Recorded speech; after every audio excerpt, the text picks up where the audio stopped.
Let f of x equal x to the 2x, and use logarithmic differentiation to determine the derivative. Then we're going to evaluate it at 1.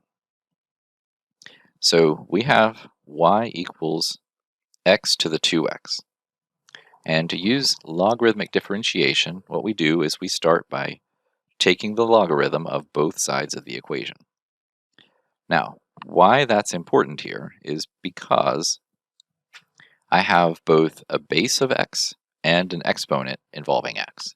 So it's not very clear as to whether this is an exponential function, a polynomial function, some odd new function we've never seen that's a combination of both.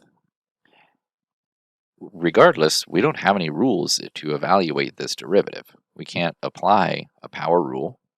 We can't apply any type of exponential rule. But if we take advantage of the property that we can take an exponent on a logarithm and make that a multiplier on the logarithm, we can rewrite this in such a way that we can find a derivative. Now I can use the product rule to find this, which is what we'll do. So using the product rule, I'll start right over here. So the derivative of natural log y, which I am differentiating implicitly here.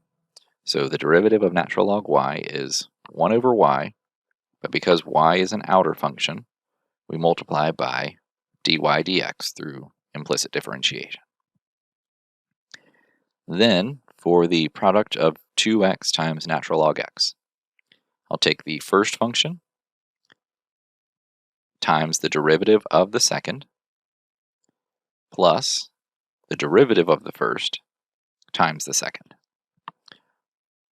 Now I have dy dx, which is equal to y times, and looks like I can simplify this sum. X divided by x would cancel, so y times 2 plus 2 natural log x. And that's a perfectly fine answer for the derivative, unless it's requested. Well, I suppose because we want f prime of x, we want an explicit function. But that's simple enough. We defined y to be x to the 2x, so just put back in x to the 2x. And of course, you could factor out that common factor of 2 if you like. Either way, there's a perfectly fine answer for your derivative. Now, the next thing that we want to do is evaluate that derivative at x equals 1.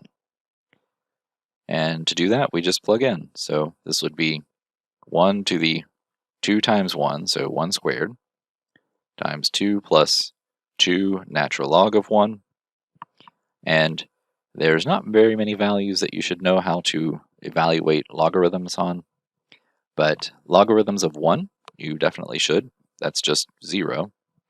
And of course, logarithms of their own base, so natural log of e is 1. But in this case, this final answer is just 2.